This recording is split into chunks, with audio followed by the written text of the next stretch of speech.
Pode passar.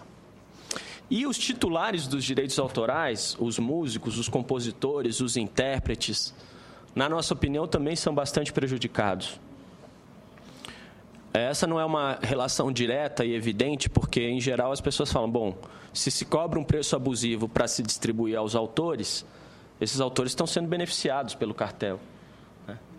Se fosse um cartel que funcionasse da forma mais eficiente possível, talvez eles fossem mesmo, porque esse recurso deveria ser redirecionado para os autores. Mas não são.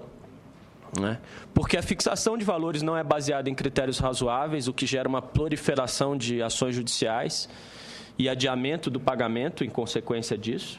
O sujeito vai lá e fala assim, eu quero receber. Não, mas está judicializado, você não vai receber ainda o que você merece. Então, e aí, em decorrência disso, aquela efeito sobre os custos para administrar, milhares de ações judiciais, escritórios de advocacia, enfim. Eles são prejudicados também porque não há fiscalização sobre o escritório, sobre o ECAD. Não há nenhuma entidade que fiscalize e que audite o que o ECAD faz.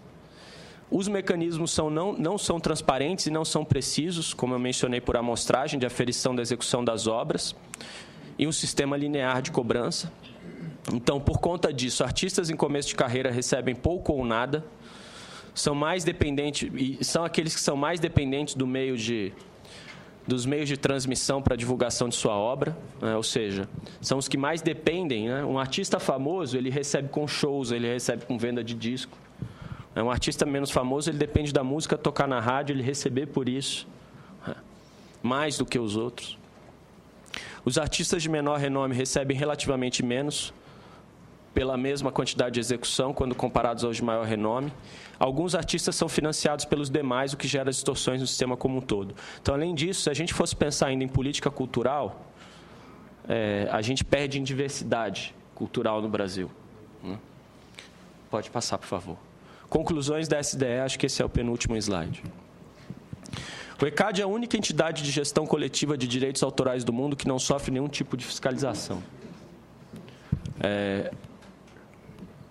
Na verdade, a gente tem situações no mundo, depois a gente pode discutir isso com mais calma, em que você tem entidades públicas, então você tem um monopólio público, e você tem situações que você tem entidades privadas sem fins lucrativos, mas reguladas, fiscalizadas, supervisionadas por algum órgão público.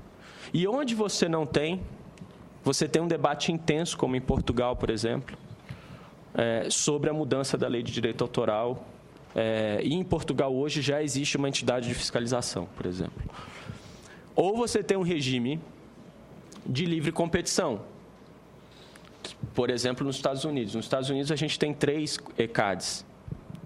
Tem várias associações, 3 ECADs. Então, você tem ali uma competição entre as associações, enfim. Mas mesmo isso exigiria, pelo menos no nosso entender, algum tipo de supervisão. Então, o único monopólio privado, sem fiscalização, é o nosso modelo. Necessidade de existência de mais tipos de licença para tornar a estipulação dos valores mais ajustada às necessidades do comprador e eficiente em termos econômicos. Isso ampliaria a opção dos usuários, tornaria a cobrança mais justa e adequada, porque está mais atrelada à efetiva utilização do repertório, e diminuiria a inadimplência às ações judiciais. E, na nossa opinião, as associações devem definir individualmente os valores das licenças que